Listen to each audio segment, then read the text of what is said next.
ሰላም እንዴት ናችሁ? ቤት የመግዛት ሀሳብ ያላችሁ ሰዎች ካላችሁ በአምላክ ባይሉ እባላለሁ። የሪል ስቴት አማካሪ ነኝ። የተለያዩ ቤቶችን ለመግዛት ሀሳብ ያላችሁ ለመኖሪያ ሊሆን ይችላል፣ ለሽያጭ ሊሆን ይችላል፣ ለተለያዩ ቢዝነስ ስራዎች የመግዛት ሀሳብ ካላችሁ ይህ ትክክለኛ ምርጫ ስለሆነ ፔጁን ፎሎ ማድረግ እንዳትረሱ፣ ሰብስክራይብ፣ ላይክ እንዳይረሳ። ምንድነው በዚህ ዩቲዩብ ቻናል ላይ የተለያዩ መረጃዎችን ለእናንተ ሼር አደርጋቸዋለሁ ማለት ነው። በብዛት ቤት ስንገዛ አንደኛ ማወቅ ያለብን ነገሮች ምንድን ናቸው የሚለውን አንደኛ ከቦታ አንጻር ሊሆን ይችላል። ሁለተኛ ዳውን ፔመንት ወይ ደግሞ የክፍያ ስርዓቱ እንዴት ነው የሚከናወነው የሚለውን፣ ሶስተኛ ደግሞ በምንመርጥበት ሰዓት ምን ምን አይነት ነገሮችን ነው ጥንቃቄ ማድረግ ያለብን የሚሉትን ነገሮች በዝርዝር እናያለን ማለት ነው። ስለዚህ እናንተ ቤት ለመግዛት ሀሳቡ ካላችሁ ምናልባት የተወሰነ ገንዘብ ሊኖራችሁ ይችላል፣ ወይ ደግሞ ገንዘብ ኑሯችሁ አንዳንዴ ቤት ለመግዛት ሙከራ አድርጋችሁ ሊሆን ይችላል እና ያገኛችሁት መረጃ እና በአካል ስትሄዱ የምታዩት ነገር የተለያየ ሊሆን ይችላል።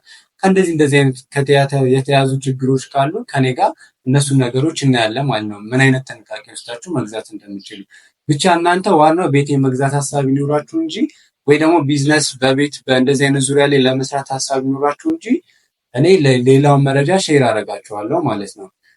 አንዳንድ ጊዜ የቦታዎች በጣም ማተር ያደርጋሉ። እኛ ለመኖሪያ ከፈለግ ነው ወይ ደግሞ ለንግድ ሱቅ ፈልገን ከሆነ የትኛው ቦታ ላይ ነው ብንመርጥ የተሻለ የሚለውን ከተለያዩ ሪል ስቴቶች አንጻር ላይ አወዳድረን እሱ እንዴት መምረጥ እንዳለብን እናያለን። የተለያየ ደግሞ የባንክ ብድር አማራጮች አሉ እና የትኛው ባንክ ላይ ምን ያህል ማግኘት እንችላለን፣ ከየትኛው ባንክ ብንወስድ የተሻለ ነው የሚለውንም እናያለን። ሶስተኛ ደግሞ ማስታወቂያ ላይ የምናያቸው እና በአካል የምናያቸው ቦታዎች ላይ እነሱን ዲፈረንስ እንዴት ነው ማግኘት የምንችለው የሚለው እናያለን። ሌላ ደግሞ ቤት የመግዛት ሀሳብ ኑሯችሁ ብዙ ጊዜ ከውጭ ሀገር ሆናችሁ ያላችሁ ዲያስፖራዎች ልትሆኑ ትችላላችሁ። አገር ውስጥ ደግሞ በተለያዩ ቦታ ከአዲስ አበባ ውጭ ልትሆኑ ትችላላችሁ። አዲስ አበባ ውስጥ ሆናችሁ ጊዜ ያላገኛችሁ ሰዎች ካላችሁ መረጃውን እዛው ባላችሁበት ሆናችሁ በዙም ሚቲንግ መውሰድ ትችላላችሁ። እንዲሁም ሳይቶችንም እንደዛው መጎብኘት ይቻላል። ካላችሁበት ቦታ ሆናችሁ በቪዲዮ ማስጎብኘት እችላለሁ ማለት ነው። እንደዛ ማድረግ እንችላለን።